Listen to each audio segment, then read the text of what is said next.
ಶ್ರೀ ಗುರುಭ್ಯೋ ನಮಃ. ಸರ್ವತ್ರ ಪ್ರಸಿದ್ಧೋಪದೇಶಾತ್ ಓಂ. ಈ 1ನೇ ಅಧ್ಯಾಯದ 2ನೇ ಪಾದದ ಮೊದಲನೇ ಸೂತ್ರದಿಂದ ಆರಂಭಿಸಿ 8 ಸೂತ್ರಗಳು ಸರ್ವಗತ್ವಾಧಿಕರಣ ಅಂತ ಕರೆಸ್ಕೊಂಡಿವೆ. ಆ ಸರ್ವಗತ್ವಾಧಿಕರಣ ಯಾಕೆ ಹೊರಟಿದೆ ಅಂದರೆ, ಈ ಹೃದಯದಲ್ಲಿರುವಂತಹ ವ್ಯಕ್ತಿ ಯಾರು ಅಂದರೆ ಪರಮಾತ್ಮ ಅಂತ ನಾವು ಹೇಳಿದ್ದನ್ನ ಪ್ರತಿವಾದಿಗಳು ವಿರೋಧಿಸ್ತಾ ಇದ್ದಾರೆ. ಜೀವ ಅಥವಾ ಸೂರ್ಯ ಅಂತಲೇ ಅವರನ್ನು ಭಾವಿಸಬೇಕು ಹೊರತು ಇವರ್ಯಾರೂ ಕೂಡ ಆ ಹೃದಯದಲ್ಲಿರೋದು ಸಾಧ್ಯ ಇಲ್ಲ. ಈ ಪರಮಾತ್ಮ ಹೃದಯದಲ್ಲಿರೋದು ಸಾಧ್ಯ ಇಲ್ಲ. ವ್ಯಾಪ್ತನಾದ ಪರಮಾತ್ಮ ಹೃದಯದಲ್ಲಿರೋದು ಹೇಗೆ? ಹೃದಯ ಒಂದು ಚಿಕ್ಕ ಸ್ಥಳ, ಅದರಲ್ಲಿ ಪರಮಾತ್ಮ ಇರೋದು ಹೇಗೆ?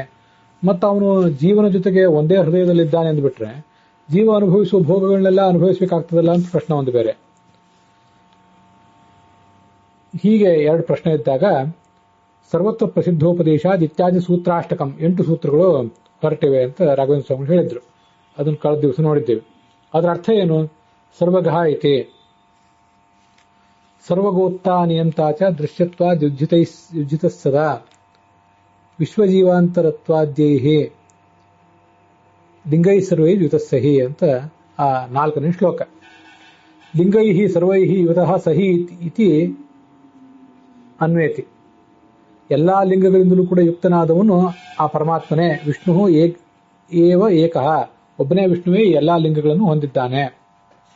ಏತಮಸ್ಯಾಂ ಏತಂ ದಿವಿ ಅಂತ ಈ ಹಿಂದೆ ನಾವು ಕೆಲವು ಮಾತುಗಳನ್ನು ನೋಡಿದ್ವಲ್ಲ, ಅವೆಲ್ಲವೂ ಕೂಡ ಅಲ್ಲೆಲ್ಲ ಕಡೆ ಪ್ರತಿಪಾದಿತನಾಗಿರ್ತಕ್ಕಂಥ ಸರ್ವಗತನಾದಂಥ ಸರ್ವಭೂತಗಳ ಹೃದಯ ಗುಹಾ ನಿವಾಸಿಯಾದಂತಹ ಪರಮಾತ್ಮ ಏನಿದ್ದಾನೆ, ಸಹ ಪ್ರಾಕ್ ತತಮತ್ವೇನ ಉಕ್ತಃ ವಿಷ್ಣುರೇವ, ಹಿಂದೆ ವ್ಯಾಪ್ತ ಅಂತ ವರ್ಣಿಸಲ್ಪಟ್ಟವನು ಈ ಹಿಂದಿನ ವೇದವಾಕ್ಯಗಳಲ್ಲಿ. ಮತ್ತೆ ಸರ್ವತ್ರ ವ್ಯಾಪ್ತನಾದವನು, ಸರ್ವಭೂತ ಹೃದಯ ಗುಹಾದಲ್ಲಿ ಇರುವಂಥವನು, ಇದೆಲ್ಲ ವಿಷ್ಣುವೇ ಆಗಿದ್ದಾನೆ. ನತು ಆದಿತ್ಯ ಸರ್ವೇ ಜೀವಾವಹವ, ಸೂರ್ಯನಾಗಲಿ ಎಲ್ಲ ಜೀವರಾಗಲಿ ಈ ವೇದವಾಕ್ಯಗಳಲ್ಲಿ ಪ್ರತಿಪಾದಿತರಲ್ಲ.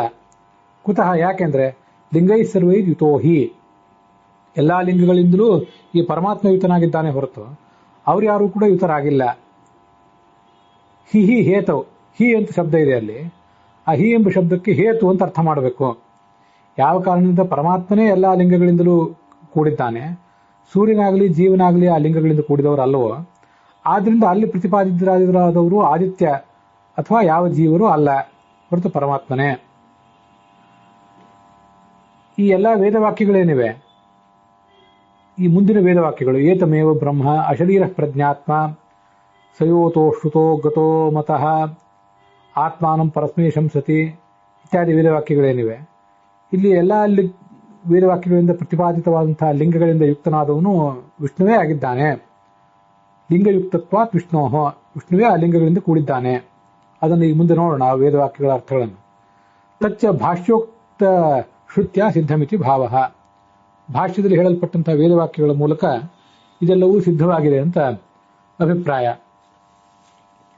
ಭಾಷ್ಯದಲ್ಲಿ ಸರ್ವತ್ರ ಪ್ರಸಿದ್ಧೋಪದೇಶ ಅಂತ ಸೂತ್ರ ಇದೆ.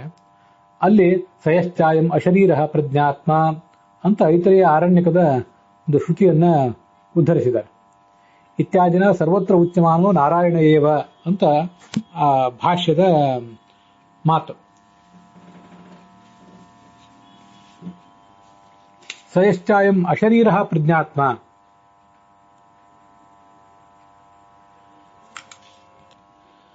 ಅಶರೀರ ಪ್ರಜ್ಞಾತ್ಮ ಅಂದ್ರೆ ಪ್ರಾಕೃತ ದೇಹ ರಹಿತನಾದಂತಹ ಈ ಪರಮಾತ್ಮ, ಅವನು ನಾರಾಯಣನೇ ಹೊರತು ಸೂರ್ಯ ಅಲ್ಲ.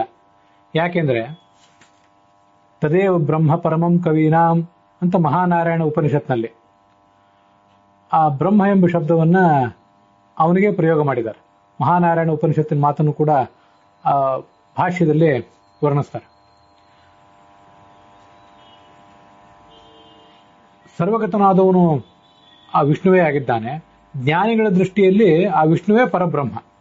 ಪರಮಂ ಕವೀನಾಂ, ಕವಿಗಳು ಜ್ಞಾನಿಗಳು, ಅವರ ಷಷ್ಠಿ ವಿಭಕ್ತಿ ಅಂದ್ರೆ ಅವರ ದೃಷ್ಟಿಯಿಂದ ಪರಮಾತ್ಮನೇ ಬ್ರಹ್ಮನಾಗಿದ್ದಾನೆ ಹೊರತು ಬೇರೆ ಯಾರೂ ಬ್ರಹ್ಮರಲ್ಲ. ಪರಮಂಯೋ ಮಹದ್ಬ್ರಹ್ಮ ಪರಮಂಯೋ ಮಹತ್ತಪಃ ಪರಮಮ್ಯಃ ಪರಂ ತಪಃ ಅಂತ ಹೀಗೆ ವಿಷ್ಣು ಸಹಸ್ರನಾಮವನ್ನ ಅನುಶಾಸನ ಪರ್ವದಲ್ಲಿ ಏನು ಹೇಳಿದಾರಲ್ಲ, ಅದರ ಪೂರ್ವ ಭಾಗದಲ್ಲಿ ಅದರ ಹಿನ್ನೆಲೆ ಹೇಳುವಾಗ ಈ ಯಾರು ಸರ್ವೋತ್ತಮನಾದಂತಹ ಪರಬ್ರಹ್ಮ ಇದ್ದಾನೋ ಅವನ ನಾಮಗಳನ್ನ ಹೇಳ್ತೇನೆ. ಯಾರು ಮಹದ್ಬ್ರಹ್ಮನಾಗಿದ್ದಾನೋ ಪರಮಬ್ರಹ್ಮನಾಗಿದ್ದಾನೋ ಅವನ ನಾಮಗಳನ್ನು ಹೇಳ್ತೇವೆ ಅಂತ ಮುಂದಿನ ಶ್ಲೋಕಗಳಲ್ಲಿ ಬಂದಿವೆ. ವಾಸುದೇವಾತ್ ಪರಃ ಕೋನು ಬ್ರಹ್ಮಶಬ್ದೋದಿತೋ ಭವೇತ್ ಸಹಿ ಸರ್ವಗುಣೈಃ ಪೂರ್ಣಃ ತದನ್ಯೇತು ಉಪಚಾರತಃ ಇತಿ ತಸ್ಮಿನ್ನೇವ ಪ್ರಸಿದ್ಧ ಬ್ರಹ್ಮ ಶಬ್ದೋಪದೇಶಾತ್. ಈ ವಾಸುದೇವನ ಹೊರತಾಗಿ ಬ್ರಹ್ಮಶಬ್ದ ವಾಚ್ಯರಾದವರು ಇನ್ಯಾರು ಇರ್ಲಿಕ್ಕೆ ಸಾಧ್ಯ? ಯಾಕಂದ್ರೆ ಸಕಲ ಗುಣ ಪರಿಪೂರ್ಣನಾದವನು ಅವನು. ಉಳಿದವರೆಲ್ಲರೂ ಕೂಡ ಅಮುಖ್ಯವಾಗಿ ಬ್ರಹ್ಮಶಬ್ದದಿಂದ ವಾಚ್ಯರು. ಉಳಿದವರು ಯಾರು ಬ್ರಹ್ಮಶಬ್ದದಿಂದ ವಾಚ್ಯರು ಅಲ್ಲ ಅಂತಲ್ಲ, ಅವರೆಲ್ಲ ಅಮುಖ್ಯವಾಗಿ ಬ್ರಹ್ಮಶಬ್ದದಿಂದ ವಾಚ್ಯರು.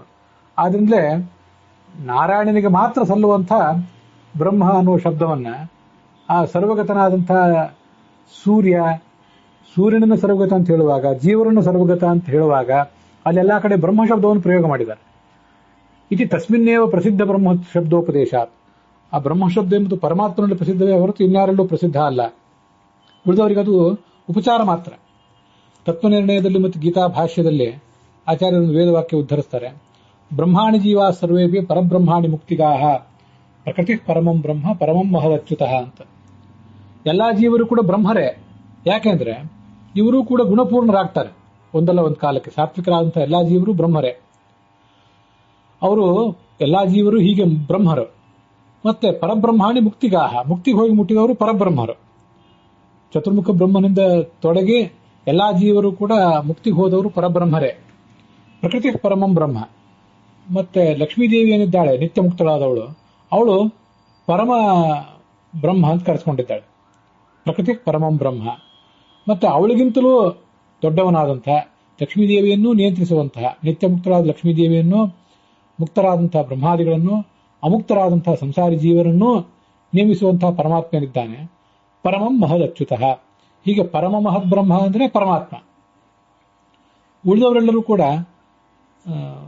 ಬ್ರಹ್ಮ, ಪರಮಬ್ರಹ್ಮ, ಪರಬ್ರಹ್ಮ, ಪರಮ ಮಹದ್ ಬ್ರಹ್ಮ ಹೀಗೆಲ್ಲ ಶಬ್ದಗಳಿಂದ ಕರೆಸ್ಕೊಂಡಿದ್ದಾರೆ ಹೊರತು ಪೂರ್ಣ ಅರ್ಥದಲ್ಲಿ ಬ್ರಹ್ಮಶಬ್ದದಿಂದ ವಾಚ್ಯನಾದವನು ಅವನೇ ಆಗಿದ್ದಾನೆ ಅಂತ ಅದರ ಅರ್ಥ. ಅಥ ಕಸ್ಮಾದುಚ್ಯತೆ ಬ್ರಹ್ಮೇತಿ ಬ್ರಹ್ಮತಿ ಬ್ರಹ್ಮಯತಿ ಚ ಅಂತನೂ ಗೀತಾ ಭಾಷೆಯಲ್ಲಿ ಬಂದಿರುವಂತಹ ಒಂದು ಶ್ರುತಿ. ಪರಮಾತ್ಮನನ್ನು ಬ್ರಹ್ಮ ಅಂತ ಯಾಕೆ ಹೇಳ್ತಾರೆ ಅಂದ್ರೆ, ಅವನು ತಾನು ಗುಣಪೂರ್ಣನಾಗಿದ್ದಾನೆ, ತನ್ನನ್ನು ಉಪಾಸಿಸುವವರನ್ನು ಕೂಡ ಗುಣಪೂರ್ಣರನ್ನಾಗಿ ಮಾಡ್ತಾನೆ. ಅದಕ್ಕಾಗಿ ಅವನಿಗೆ ಬ್ರಹ್ಮ ಅಂತ ಹೇಳ್ತಾರೆ ಅಂತ. ಸೂರ್ಯನಾಗಲಿ ಜೀವರಾಗಲಿ ಯಾರೂ ಕೂಡ ತಮ್ಮನ್ನು ಉಪಾಸಿಸುವಂಥವ್ರನ್ನ ಬ್ರಹ್ಮರನ್ನಾಗಿ ಮಾಡ್ಲಿಕ್ಕೆ ಸಾಧ್ಯ ಇಲ್ಲ. ಅವರಿಗೆ ಗುಣಪೂರ್ಣತ್ವವನ್ನು ಕೊಟ್ಟು ಅವರಿಗೆ ಮೋಕ್ಷ ಕೊಡುವಂಥವ್ರು ಅಲ್ಲ ಅವರು. ಆದ್ರಿಂದ ಆ ವಾಕ್ಯ ಸರಿಯಲ್ಲ. ಅವರನ್ನ ಯಾರನ್ನೂ ಬ್ರಹ್ಮ ಅಂತ ಹೇಳುವುದು ಸರಿಯಲ್ಲ. ಸರ್ವತ್ರ ಪ್ರಸಿದ್ಧ, ಸರ್ವತ್ರ ವೇದ ಪುರಾಣ ಇತಿಹಾಸ ಇತ್ಯಾದಿ ಎಲ್ಲಾ ಕಡೆಗಳಿಗೂ ಪ್ರಸಿದ್ಧವಾದಂತಹ ಬ್ರಹ್ಮ ಶಬ್ದವನ್ನ ಉಪದೇಶಾತ್, ಈ ಐತ್ರೇಯದಲ್ಲಿ ಕೂಡ ಎಲ್ಲಾ ಕಡೆ ಹೇಳಿದ್ದಾರೆ. ಬ್ರಹ್ಮ ಬ್ರಹ್ಮ ಅಂತ ಶಬ್ದ ಪ್ರಯೋಗ ಮಾಡಿದ್ದಾರೆ.